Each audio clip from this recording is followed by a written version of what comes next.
تخيل معايا انت خارج من بيتك، الدنيا ضلمة وجوه هادي، وفجأة تفتح الباب وتلاقي الشمس في وشك في ثانية من غير أي إنذار بتعطس.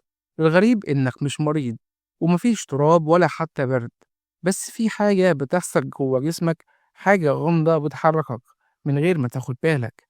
السؤال هو إيه اللي بيخلي الشمس تخليك تعطس؟ وليه الموضوع ده بيحصل مع ناس وناس لأ؟ بس قبل ما نبدأ يا ريت تعمل لايك للفيديو وتشترك في القناة علشان يوصلك كل جديد. الظاهرة دي بتحصل مع ملايين البشر حول العالم، ويمكن تكون حصلت معاك وانت مش واخد بالك. في ناس أول ما يشوفوا ضوء قوي فجأة، خصوصا ضوء الشمس، جسمهم يقرر يطلق عطسة محترمة. وفي أوقات بيكون الموقف محرج.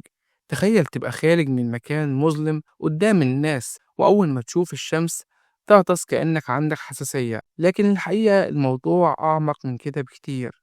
العلماء بقالهم سنين بيدرسوا الظاهرة الغريبة دي، لأن مفيش كائنات تانية في الطبيعة بيحصل معاها كده غير البشر. في البداية كان في ناس فاكرة إن دي حساسية من الشمس أو من حرارة الجو، لكن الاختبارات وضحت إن ده مش السبب. في غيرهم قالوا يمكن العينين نفسها بتفرز دموع أو حاجة تهيج الأنف، لكن برضو الموضوع مش كده. الغريب إن الظاهرة دي ليها اسم علمي.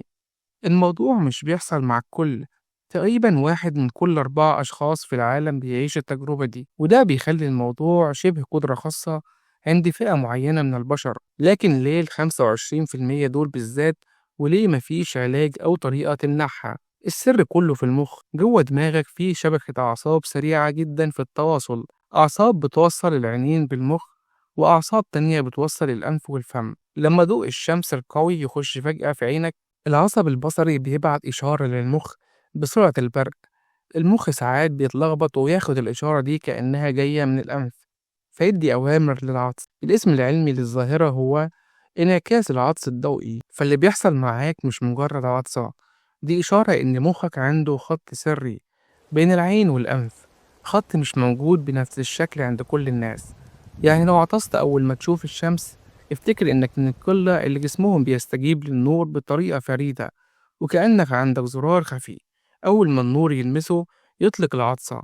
ومن إيدك لحد دماغك، رحلة الإشارة دي بتحصل في جزء من الثانية، بس سرها بقى عندك دلوقتي. في النهاية ما تنساش تدعمنا بلايك واشترك في القناة